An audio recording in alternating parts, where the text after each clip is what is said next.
Samantala, naganap naman po ang unang malaking pagtitipon ng mga Filipino-Canadian sa Vancouver matapos po ang Lapu-Lapu Block Party tragedy noong Abril. Narito naman po ang ating kasamang si Cecil Doctor. Tagumpay ang unang Pinoy event matapos ang Lapu-Lapu tragedy. Nagtipon-tipon ang mga Filipino-Canadians sa Swangard Stadium sa Burnaby para idaos ang Pinoy Festival We Rise 2025. Tinatayang umabot ng 10,000 ang mga attendees. Nakita din ang ilang mga government officials at politicians na nakiisa sa mga Pilipino. Pati na rin ang mga iba't ibang lahi ay sumali sa pagdiriwang. Pinatunayan ng lahat ng dumalo na hindi matitinag ng trahedya ang Filipino spirit. We invited a few community rather than Filipino, and we had the Latino were here, and the Chinese, the Korean, and the Colombian and India. They participated this year to honor the Lapu-Lapu incident. Naging mahigpit ang seguridad sa venue.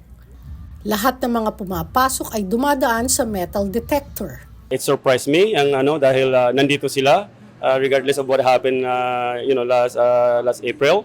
Na nakatulong din siguro yung mga inadvertise naming mga security, the presence of the Burnaby RCMP, and of course the Vancouver Police are here, and also we have the Navy.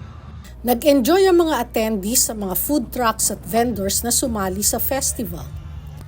Samantala, ang mga kabataan ay makikitang nagsasaya sa mga bouncy castle and slide.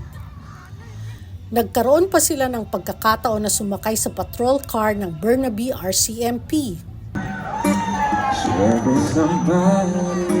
Mixed presents naman ang sikat na Filipino R&B singer na si Gabe Bondoc na ipinarinig ang kanyang smooth, velvety voice.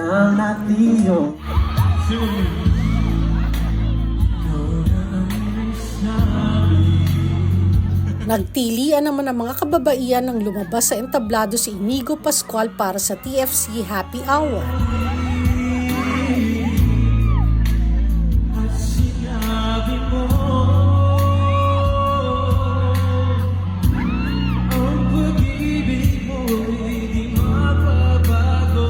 Pinakilig ng anak ni Piolo Pascual ang kanyang mga fans nang mag-abot siya ng mga rosas at makipagsayaw at yakapin ang mga mapapalad na pinakyat sa entablado kasama siya.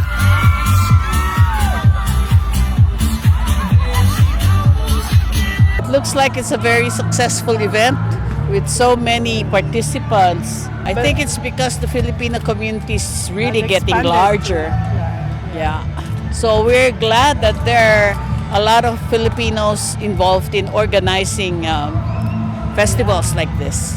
Yeah, and you know that we are the diminishing age. We are already like we are happy because there are people, the younger generation, getting involved, especially the youth. Then our legacy and our hard work culture will continue on. It will not be erased in this world. It will be better and better year after year. Ang taunang pagdiriwang ay inorganisa ng Pinoy Festival Alliance Society. Mula sa Burnaby, British Columbia, ako si Cecil Doctor, ang inyong patrol abroad.